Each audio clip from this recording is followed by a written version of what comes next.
Today what we're going to talk about is management of acne scarring. I realized when I was looking at my virtual consultations there wasn't one appropriately dedicated to acne scarring. So I want to talk to you about my philosophy and my approach toward management of acne scarring.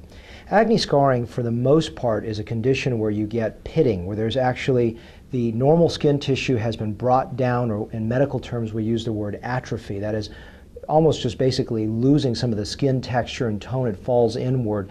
You can have anything from tiny little holes, little pock marks, to larger ones that are sort of these large concavities that fall inward.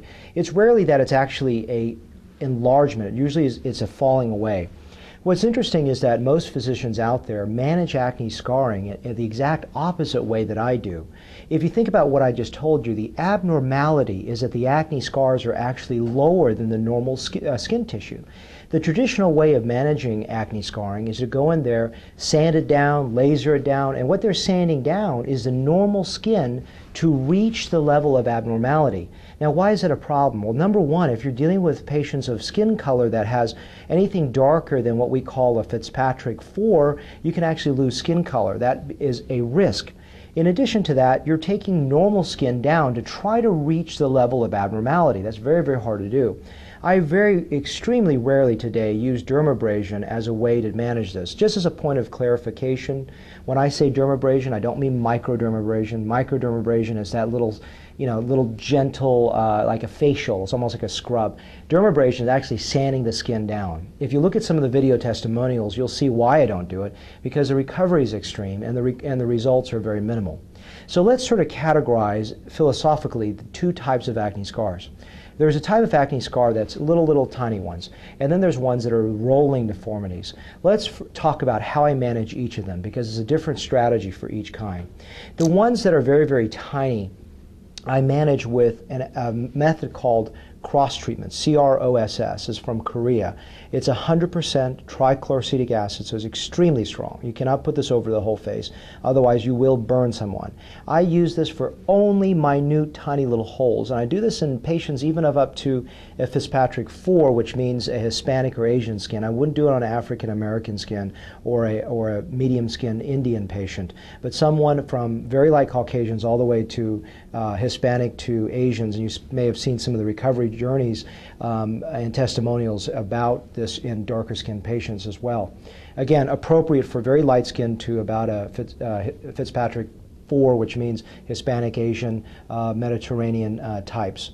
The way that I do this is, let's go through that sort of description. Remember that if you've got a little hole coming this way, most people try to sand all this down to reach the abnormal pit. That's a big problem, because you're taking all normal skin tissue down to the depth of the abnormality.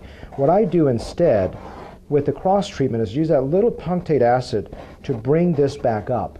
And that's a very, very safe method to bring that back up. Now, the problem with it is it does require multiple treatments, spaced about 3 to 4 weeks apart.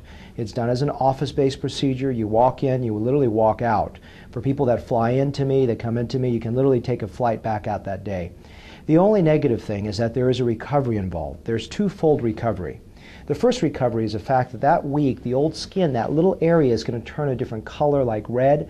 You're going to have to use a thicker emollient like Aquaphor to keep it healing appropriately. Then after about a week, the skin will have healed and you can use lighter emollients like Cetaphil or Eucerin, and then go back to your normal activity. You're going to look a little unusual for about 3 to 7 days of having those little areas turn darker.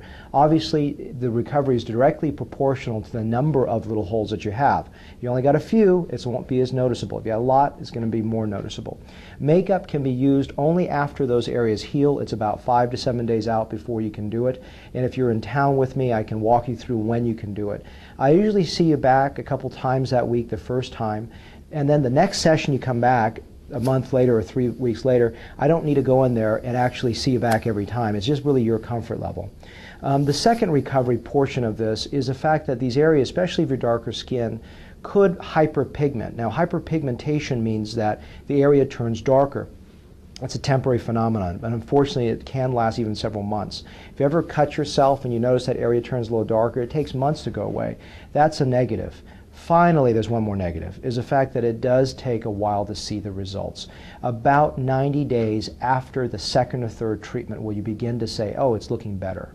And the other negative is the fact that setting up realistic expectations with you, I'm not going to be able to consistently deliver a result up to 80 or 100%. It's usually about 30 to 70% improvement. The problem whenever I give a range is anytime I say 30 to 70, people always hear 70. So it is a range. I can't promise you perfection, only my best effort. And acne scarring is one of those very frustrating treatments where you never get closer to 100%, and that's a sad thing about it. But if you look at my before and after gallery, you can see that I get pretty darn good results. Let's talk about the one that's a little bit more immediate gratification. I use silicone treatments, liquid silicone. It is an off-label treatment, meaning that the FDA has currently approved it for use in the body for retinal detachments in the eye. I'm using this through an off-label arrangement, which means that it's completely legal. You just have to understand the risk, benefits, limitations that you're doing. When I do acne scarring with silicone, the benefits are very, very apparent fast, and that's very satisfactory. And the recovery is a lot shorter, on the order of maybe 2 or 3 treatments, or even 1 treatment, you start seeing a result. The reason why my silicone doesn't lump up and migrate and cause problems down the road is, number 1, I'm only using medical grade product. Number 2 is the fact that when I do this, I use very small micro droplets, and I build this just like what I was telling you about the cross treatments over a period of a few months. It's going to take me 2 or 3 months to get you there. If you're from out of town, I have a lot of patients from out of town having their acne scars treated. I can work with both the cross and the silicone the same day, so long as they're not exactly overlapping in the areas. And that's actually quite fortunate, because most people have little tiny dots in one area and they have larger deformities elsewhere. And I can work on those 2 areas concurrently. The silicone, as I said, you'll get a much faster result with very little recovery time unless you have a little bruising. If you're in town and you do have bruising, I can laser the bruising down within a period of 48 hours. I usually wait for about 5 to 7 days before I do that. And then the cross treatment with the little microacid treatments, you're also waiting for that time for the result to show up, and it's going to take me probably about 6 months before you start getting happy with what I can do for you. And you may need more than 3 to 5 treatments. On average, I would say about 3 to 4. I have a few people that require up to 6 to 7. I've done hundreds of these. I get very good results in all skin types. And also the silicone, to let you know, you also see a wider defect, and you can't acid treatment that, otherwise it actually gets worse. Little treatments, it gets better. Bigger treatments, worse. So what I do is I use a silicone to actually raise all these depressions. So hopefully that's clear to you, and I use sort of this 2-pronged approach attack depending on what your pathology is. And I hope that was clear for you. It was just an introduction. Since I treat acne scarring so differently from all my colleagues, and my results are pretty good, as you can see through the testimonials in the before and after gallery, I wanted to have some explanation before you come to see me, and hopefully answer some of your questions before you come to visit with us. And thank you for your attention.